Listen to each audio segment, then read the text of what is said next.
అబ్బరు బిడ్డ ఇక బంగారం మీద ఆశ విడిచిపెట్టుకోవాల్సిందే పోన్రి. ఏ గిట్లా అంటాం కానీ బంగారం కొనకుండా ఉంటామా అనోళ్ళ? మన ఆడోళ్ళకు బంగారమే సింగారం అనేటోళ్ళు బొచ్చడు మంది ఉన్నారు.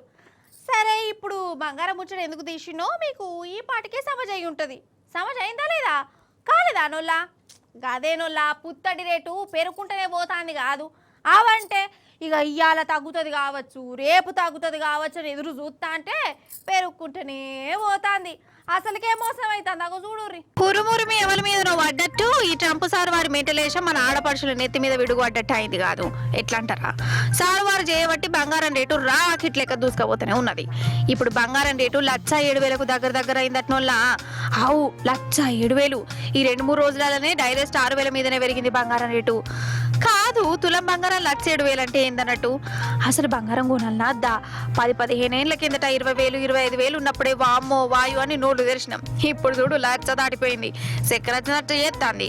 అసలు అప్పట్లోనే కొనుక్కొని పెట్టుకుంటే అయిపోవని ఇప్పుడు అనిపిస్తుంది. 1,00,000 దాటిందంటే మనసు ఉంటే బక్క పేదోళ్ళు ఎట్లా కొనాలి ఏంది కథ? కొప్పున్నమ్మ ఏ జుట్టు వేసినా అందమే అన్నట్టు పైసలు గల్లోళ్ళు రేట్లు ఎంత పెరిగినా వాళ్ళకి సంబంధం లేకుండా బంగారం దుక్కులంక పోతూనే ఉంటారు. ఏదో ఒకటి కొంటూనే ఉంటారు. రందంతా మనసొంటలకేనాయే. అందున ఇప్పుడు పండుగలు దావతల సీజను. చుట్టాలింటికి పోవాలంటే బంగారం వేసుకునే పోవాలి, లేకుంటే నామోషి కదా. ఈ ఉక్రెయిన్ యుద్ధం, ట్రంప్ సార్ వారి టారిఫ్లు, పన్నులు, వేరే దేశాల మీద దిగ్మల నిర్ణయాలు తీసుకుంటుంటే ఇంటర్నేషనల్ మార్కెట్ల బంగారం రేటు పెరుగుకుంటా పోతుందట. అంటే అంత ట్రంపే చేస్తాండు. ఆయన చేయబట్టే మన ఆడోళ్ళకి కరెంట్ షాట్ కొట్టినట్టు అవుతుందా అంటుర్రు.